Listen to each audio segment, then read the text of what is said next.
Under the smoking room.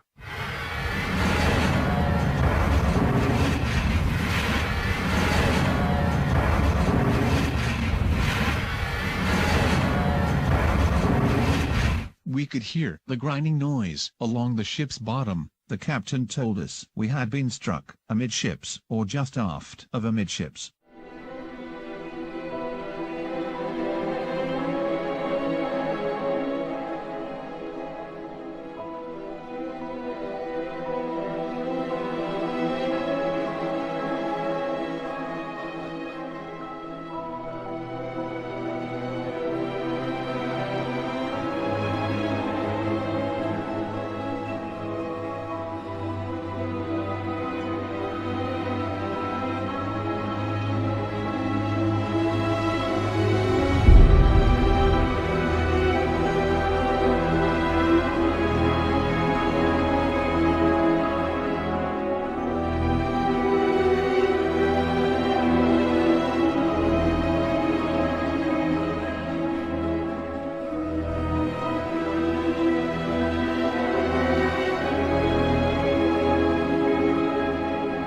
But as it came astern, I saw it was an iceberg.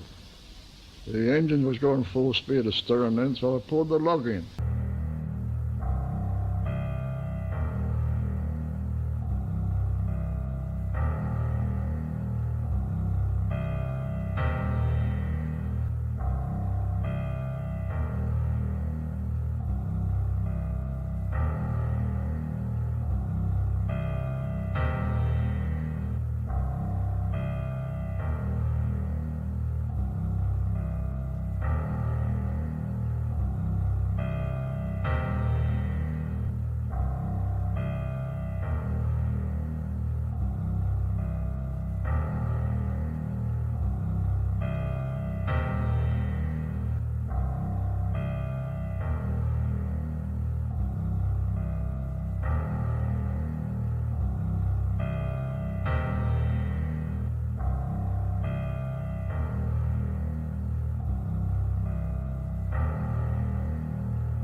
At 1 o'clock, Mr. Parr and Mr. Sloan came below. I was on watch at that time, and he said to me, "We are going to start one more engine."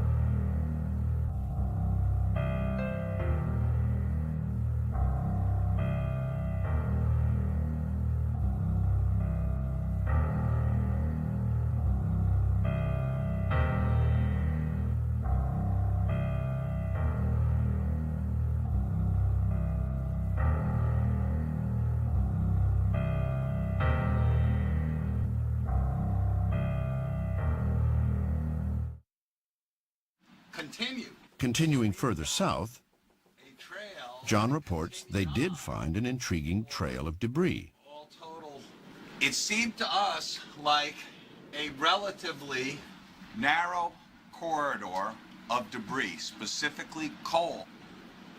It literally is a trail that leads you right to the stern of the wreck. It's like a runway. A narrow trail, mostly coal, extending nearly a mile south of the stern. Dribbling out of the ship, or was it pouring out of the ship? It seems to imply Titanic may have traveled a good distance with a sizable hole in her. This thing had to be opened from the bottom, thousands of feet away. Yes, and because of the heavy objects that came out that we know would have gone virtually straight down, those are all up near the bow and the stern. So this is a long distance for her to have floated with a hole in her.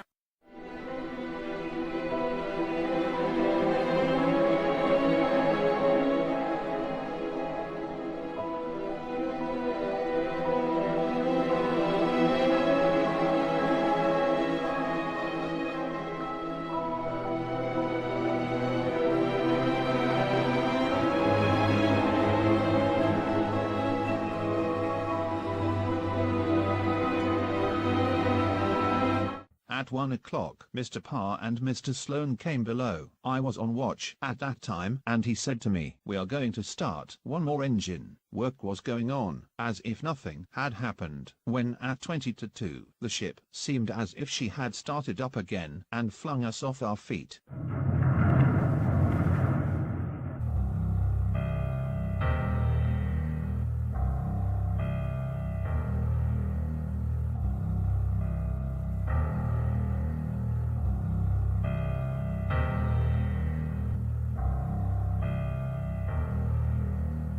He was told off to man this boat, but just as he was getting into her, something happened and he was swept on one side.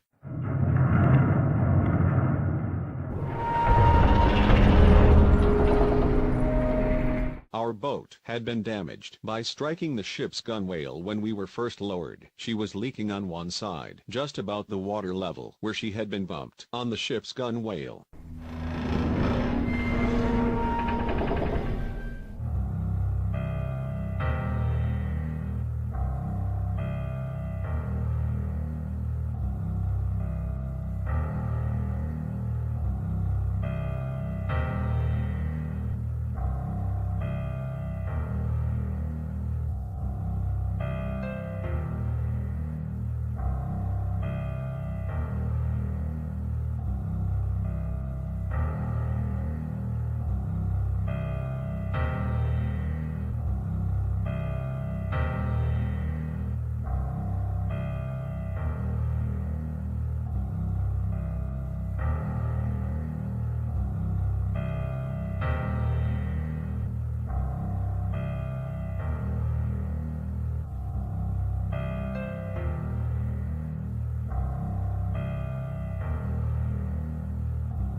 By that time, she was listing very badly to port, and we couldn't get the starboard boots down.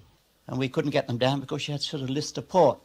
You can imagine, halfway down, she would have hit the ship's side. And until she gradually went down by the head and righted herself, then we were able to get those boats away. I think the ship righted when the order was given to the passengers to go to the starboard side. I am under the impression that a great many went over, and the ship got a righting movement and maintained it.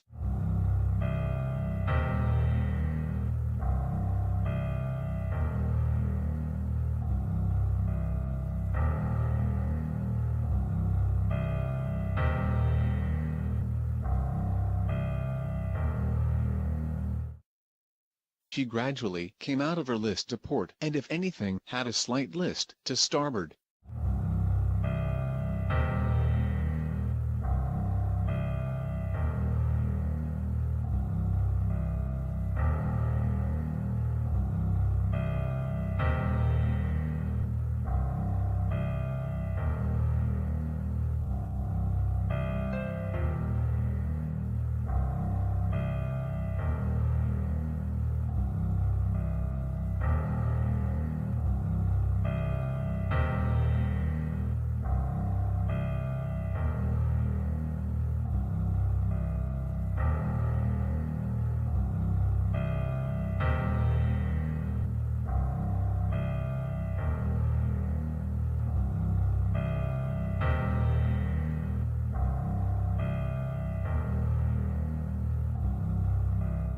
Occasionally there had been a muffled thud or deadened explosion within the ship. Now, without warning, she seemed to start forward, moving forward and into the water at an angle of about 15 degrees. This movement, with the water rushing up toward us, was accompanied by a rumbling roar mixed with more muffled explosions. It was like standing under a steel railway bridge while an express train passes overhead, mingled with the noise of a pressed steel factory and wholesale breakage of China.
We were trying to fix up a collapsible boat when there seemed to be a tremble run through the whole of the ship, and the next thing we heard were loud reports inside. A violent explosion suddenly shook the entire boat.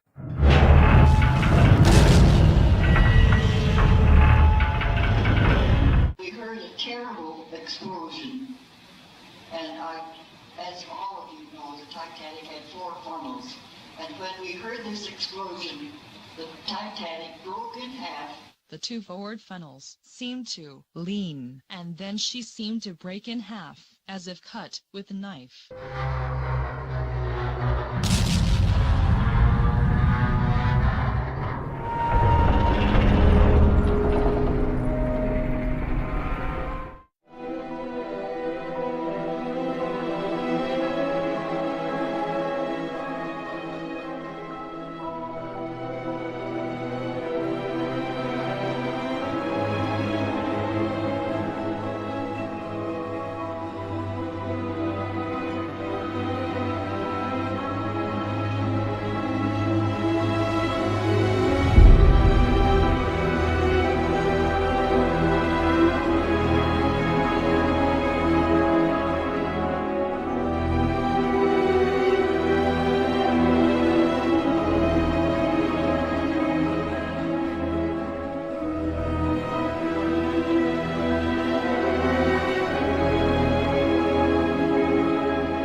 much debris floating, and bodies, dead and alive, were all round there. So there were hundreds of them round the stern of that ship. They'd all seem to drift down that way.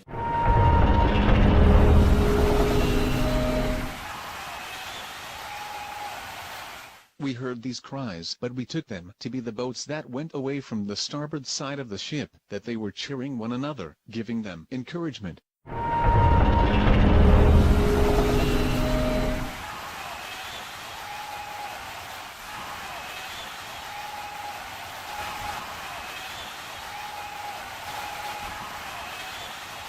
There must have been a great number of people in the water. But not near us. They were some distance away from us. How far? It seemed about half a mile.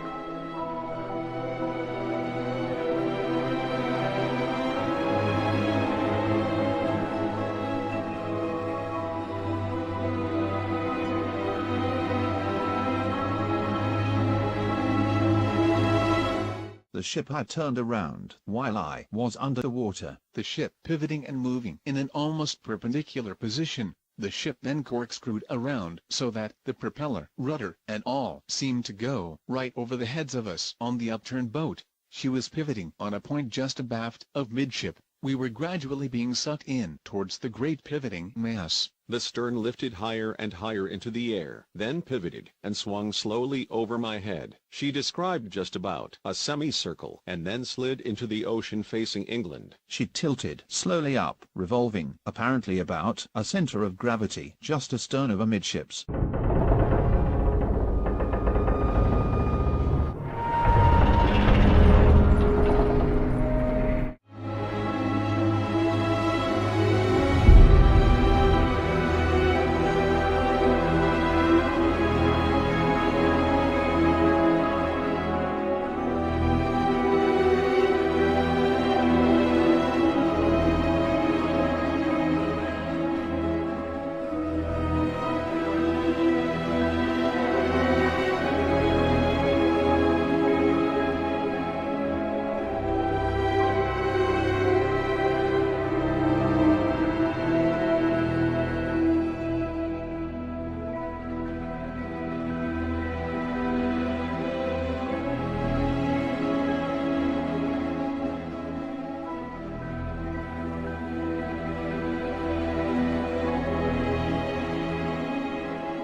She just broke in two and the ends were sticking up.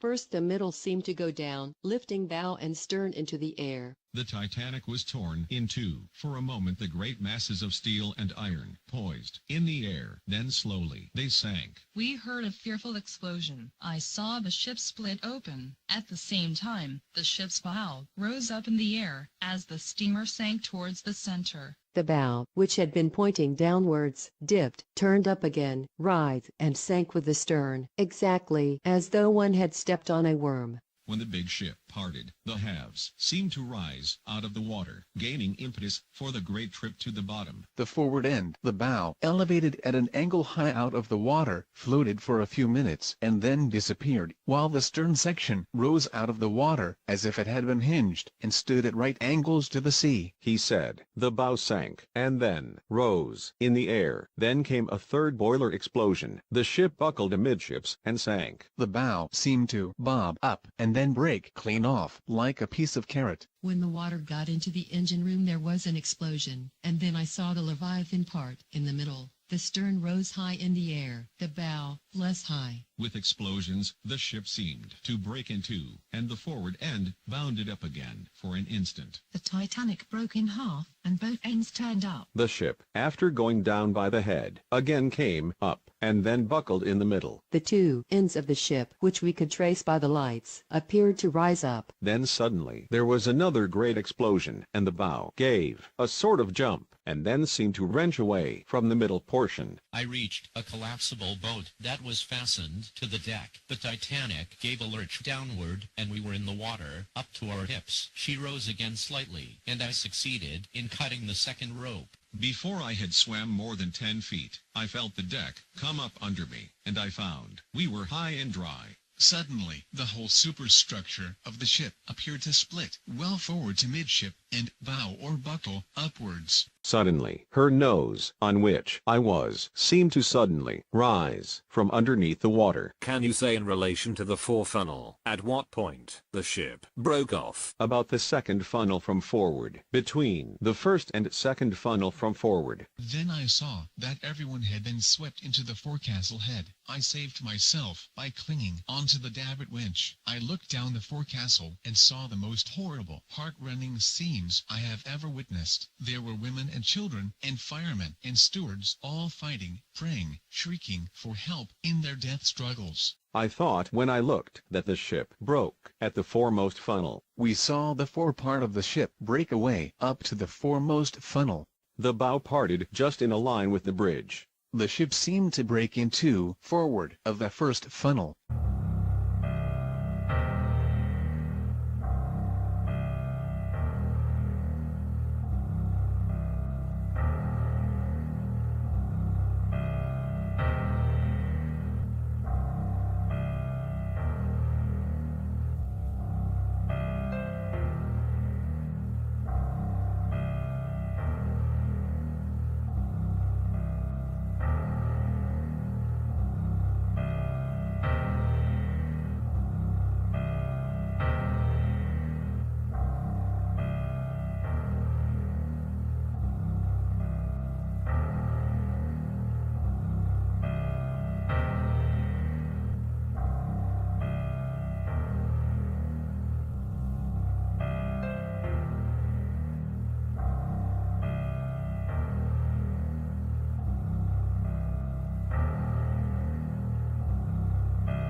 I saw these drawings in preparation on board the Carpathia.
Suddenly there was a terrible crash and the great ship appeared to split in two, if not in three, distinct sections. It seemed to writhe, breaking into the three parts into which it was divided. First the middle seemed to go down, lifting bow and stern into the air. Then it twisted the other way. The ship broke into three. First the bow detached itself, then the middle disappeared with a hiss like the sound of 1,000 blazing rockets, and then finally the aft part of the hull dipped over. The sight was awful. I shall never forget it, for she broke in three pieces.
the stern of that ship stood up in the water for quite a long time, or it seemed a long time to me, and then keeled over. She uprighted herself for about 5 minutes and then tipped over and disappeared. Did it go on the side? No, sir. Went down head foremost.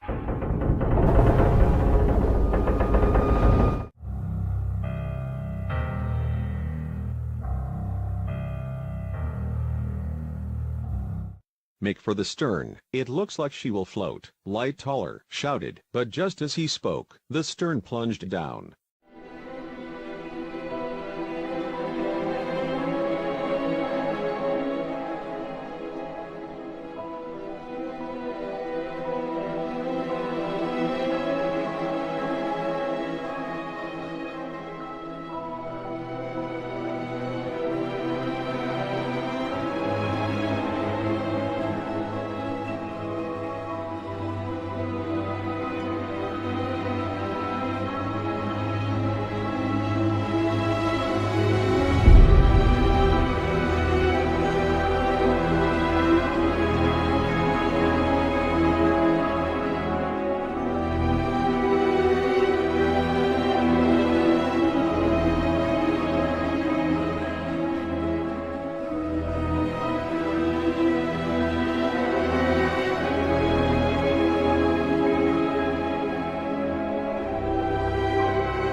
I noticed by the increase of light that I was drawing near to the surface, though it was not daylight. The clear, star-lit night made a noticeable difference in the degree of light immediately below the surface of the water.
The inquiry could be called nothing but a complete farce. It was very necessary to keep one's hand on the whitewash brush. Sharp questions that needed careful answers if one was to avoid a pitfall. A washing of dirty linen would help no one. The Board of Trade was holding an inquiry into the loss of the ship, hence the whitewash brush. I know when it was all over,